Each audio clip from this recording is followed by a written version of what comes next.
ज्योतिताईंनी तुरीची डाळ करण्यासाठी यावर्षी 50 किलो तुरी घेतलेल्या होत्या। तर ह्या तुरी करण्याआधी गाळून घेतात। हे जे खालचं गाळण राहतं म्हणजे बारीक तुरी राहतात त्या पण आता परत यांची डाळ करायची आहे तर ह्या पाण्यातून धुवून घेतात। कोणत्या पण तुरी डाळ करण्याआधी अशा धुवून घेतात। वरच्या ज्या खराब तुरी असतात आणि वर तरंगतात तर त्या अशा पाण्यात निघून जातात, म्हणजे डाळ जेव्हा तयार होते तेव्हा खराब डाळ तयार होत नाही। खराब तुरी काढण्याची ही गावाकडची स्पेशल पद्धत आहे। यामध्ये काही काडी कचरा किंवा घाण असली ती पण या पाण्यासोबत निघून जाते।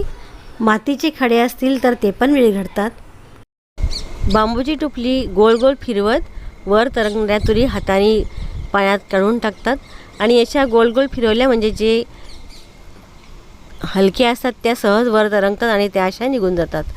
आणि त्यानंतर यातील जे डाळी असतात त्या पण हाताने निवडून काढून टाकतात।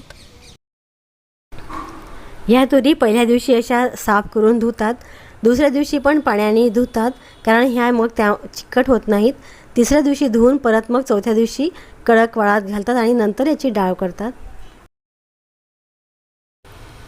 आता यामधील ज्या अर्धवट तुरी असतात, पक्ष्यांनी खाल्लेल्या किंवा मग अळीनी खाल्लेल्या किंवा ज्या पाण्यावर तरंगत नाही अशा खराब तुरी हाताने काढतात।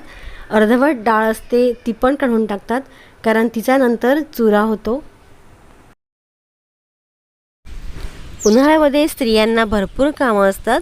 गहू वाळवून चाळणे गाळणे हे पण काम उन्हाळ्यातच केले जाते। तुरीपासून तुरीची डाळ कशी तयार करतात, हरभऱ्यांपासून हरभऱ्याची डाळ कशी तयार करतात याचे पण व्हिडिओ मी टाकलेले आहे, नक्की बघा। हल्ली डाळ तयार करण्याच्या मशिनी पण असतात। या मशीनमुळे महिलांची कामं खूपच सोपी झालेली आहेत। तरीही गावाकडे पारंपरिक पद्धतीने डाळ तयार करण्याची पद्धत आहे। आम्ही लहान असताना आमच्या घरी खूप उंच असं लाकडी मुसळ होतं। ते मुसळ घेऊन माझी आजी उखळामध्ये डाळीला घाव लावायची। ते मला लहानपणाचं चित्र असं आठवतं। व्हिडिओ आवडल्यास लाईक करा, शेअर करा आणि चॅनलला सबस्क्राईब करा। Bye bye.